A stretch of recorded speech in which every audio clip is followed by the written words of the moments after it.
Great morning, everyone! So, yan. This is a book by John Gray.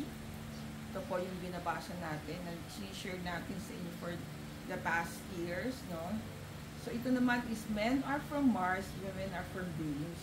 So, medyo matagal na po sa atin yung book na to. So, parang, I'm not sure kung nabasa na natin, but we are reading it again.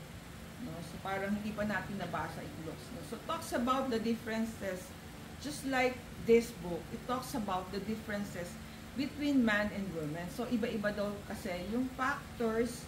So yung starting story niya is about men were born in Mars and kumbaga and women are from Venus. So parang men went to Venus to meet these women. So doon nila nakita yung differences nila.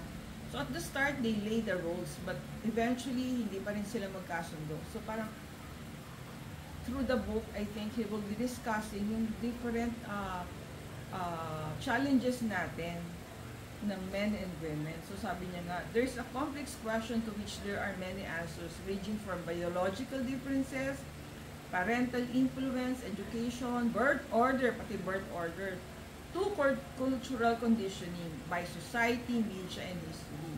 So, varied, di ba? Marami tayong differences with each other. So, yan, we're reading it again, or reading it. So, friend, if we find something interesting, we'll share with you kung ano ba yung theories or mga suggestions or lessons of John Gray sa Men Are From Venus and Women Are From Men Are From Mars and Women Are From Venus. So, this is more popular than this book. Pero marami rin tayong nuggets of wisdom we learn from this book, diba? Yan. Wait for our future vlog on this book. Stay safe, everyone. God bless you all. Thank you for watching. See you on our next video.